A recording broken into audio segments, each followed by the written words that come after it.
spot reduction, losing fat in a specific area of the body might be possible after all.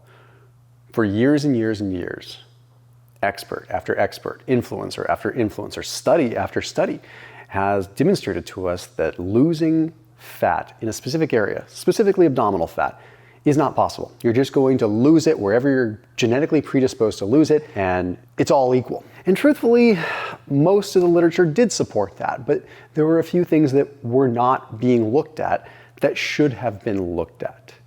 And now we have the literature to back that up, and the discussion is changing. It is starting to tilt a little bit.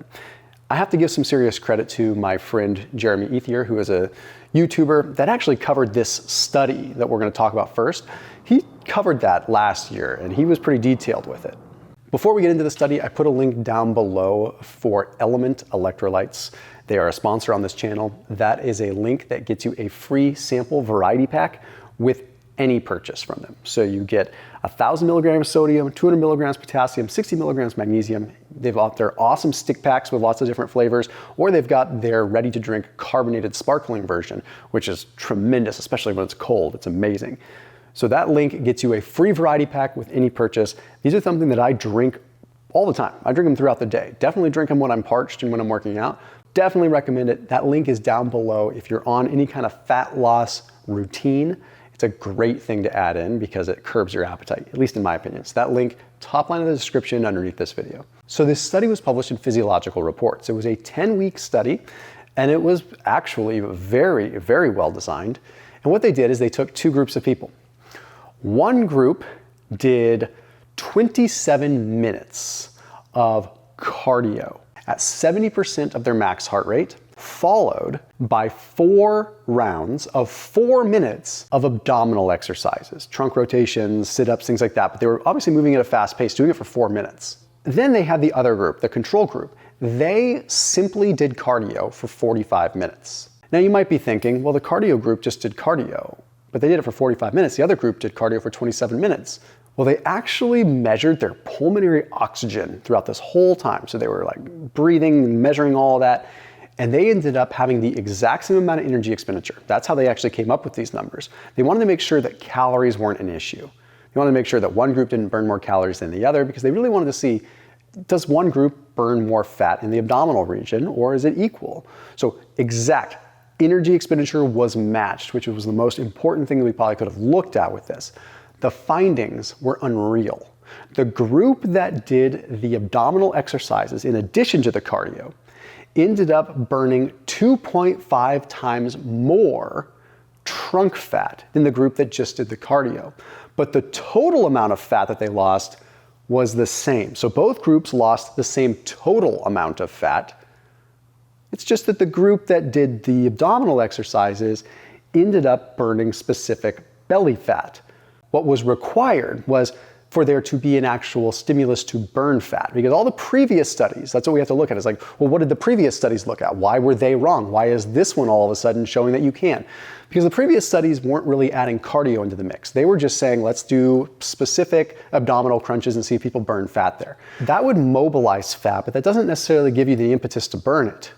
So there's two elements, right? There's mobilization, lipolysis, and there's oxidation, the actual fat burning.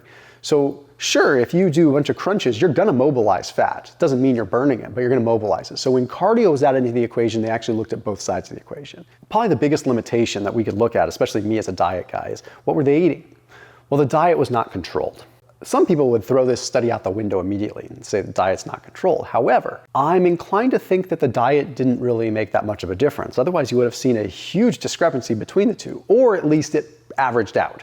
Now, additionally, the control group was slightly leaner to start. It is easier to have a whoosh effect and burn more fat in the very beginning when you have more fat on you. So that is something that we could bring into question, but not at a 2.5 times the amount, right? The only difference was the fact that they did ab work. The ab work group lost 2.5 times more fat than the non-ab work group. That is not something that would have been determined by having a little bit more, negligibly more fat to start with or not. So I'm not concerned about that, although I'm sure it did contribute to some advantage, but not like people might think. The study was published in the Journal of Sports Medicine and Physical Fitness. Essentially, it found that when people were training lower body specifically, they would lean out in the lower body, or train upper body specifically, they would lean out more in the upper body, essentially showing that there was a preferential fat oxidation for whatever region of the body was being trained. The hard part is think about your core. You're not like really pumping blood flow to the core. As a matter of fact, one could argue that you're pulling blood away from the core, away from a lot of stuff when you're actually using your extremities, which when you start thinking about it, like capillary density and like blood flow to an area, tissue perfusion is quite important for substrate utilization. We do know that during like certain activities, like you're pulling way more blood to your legs and upper body than going to your core. It's one of the reasons why you might get nauseous when you really exert yourself. But if we look at the mechanisms and we understand tissue perfusion, let's look at what was said in a particular study. I'm just going to read a quote from it. Higher mass-specific rates of fat oxidation during large muscle mass exercise are due to increased perfusion and favorable oxygen delivery conditions. That's basically describing what tissue perfusion is. Like when you have more blood being able to go into an area, you're getting more oxygen delivery, more nutrient delivery, more subsequent fat oxidation. And that makes a lot of sense. It's simple tissue perfusion. It's the same reason as to like why when you train a particular muscle group a lot, you actually can get more vascular, you get more capillary density, you actually expand capillary growth so that you get more blood and subsequent nutrients and glucose and fat and all that to that area. Makes sense. So if we're not training our core, then we would have less tissue perfusion there theoretically and less capillary density, less nutrient delivery and exchange and potential burning. The other one that's a little bit more speculative, potential mechanism as to why we might burn fat in a specific area that we train, is that of glycogen depletion. So when you deplete glycogen during training, you're usually depleting it at that muscle level, right? So it's like if I deplete my biceps, I'm not going to pull carbohydrates from my quadriceps. So in that same theory, if you deplete glycogen in my bicep, then wouldn't it make sense that that would be the first place you'd start to burn fat because you've already depleted glycogen? Like you drain through your carbohydrate stores, so then you'd start to pull fat. But if you're doing resistance training, you're not going to really be oxidizing fat as your primary source. So you would have to go through a process called gluconeogenesis, where you convert the glycerol of a triglyceride, and that gets converted and goes back to the liver to turn into glucose for that muscle to use. From my experience researching gluconeogenesis, if I took fat from the quadricep and it went to the liver and ultimately converted into glucose via gluconeogenesis, I don't think that it's required to go back to the quadricep. I think once it's converted, it could go anywhere. So that mechanistic theory is a little bit less plausible to me. However, I don't think it's been directly studied. It just seems less plausible. Maybe it's doable. And either way, we're looking at this, and an increase in blood flow is going to probably increase fat loss. Another thing we have to look at is regions of the body, because there's a study that was published in Trends in Endocrinology and Metabolism, and it found that like when you train upper body, there's a higher degree of fat oxidation because there's more blood flow pumping into your upper body, closer to the heart. There's also a certain level of like vigorous activity that goes into like moving the upper body in sort of an anaerobic like fashion. Now, in addition to that, there seems to be a little bit more hormone sensitive lipase circulating that could allow the upper body to lean out more. But it's interesting because if you look at the difference between men and women, for example, like women have more alpha-2 receptors in like their glutes, their hips, which would inhibit fat loss in that area. Now, the reason that I mention this is because a lot of the studies really are only looking at men, which make it difficult to really understand, like, maybe that's what's skewing the data. Maybe it's easier for men to lose in the abdomen, harder for women, and that skews the data. But again, it doesn't completely debunk this study. It just maybe throws one more little wrench in it. Probably one of the biggest things that we need to look at, however, is that of training status. Essentially, if you have someone that is more well-trained, they might just be better at utilizing fat. This study was published in the journal Sports Science and Medicine, and it divided people into their 10K time trial times and their VO2 max. So basically put more athletic people with higher VO2 max in one category and lower with lower. What they found is that people with a higher VO2 max, they ended up having a higher level of fat oxidation maximum threshold. Basically, they could burn fat at a higher intensity.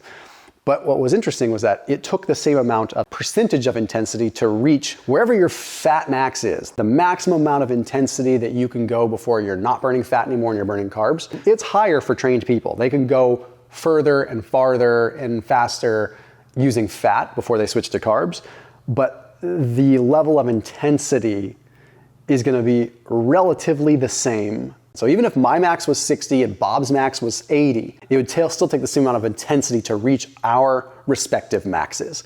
What that tells us is that someone that is trained, they're going to be able to burn more fat at the same intensity as me. They're just going to burn more fat even though we're training at the same intensity, which tells us that just as a whole, they're probably better at fat utilization, not to mention more mitochondrial density, more machinery to actually burn fat, more capillary density, so more blood flow to an area to burn said fat, not to mention a more favorable hormonal environment, more efficient use of hormone-sensitive lipase. The body just knows what to do. I don't think that someone that is severely overweight can go and do a bunch of sit-ups and see a noticeable change in their belly fat. But what I do think can happen is as you start getting down to that 10, 12, 15% body fat region, it's highly plausible that you could train yourself by adding aerobic work and cardio, like involved abdominal work, like hanging leg raises, things like that. And you could very well see a noticeable difference. Is it something where it's going to be like you can just shred right there by optimizing and by like wrapping yourself with saran wrap? No, it's probably not. But again, the leaner that you get and the more trained that you get, the more plausible it becomes that you could actually spot reduce. Like bodybuilders have talked about this, like they'll train high reps in a certain area to lean out in a certain area. And that's like it's woo-woo-y, but they've talked about it for a long time and it seems to kind of work for them. So although again, I don't feel like doing a bunch of sit-ups to reduce belly fat is practical, the leaner that you get, it's probably good to get more blood flow mobilized to that area. As always, I'll see you tomorrow.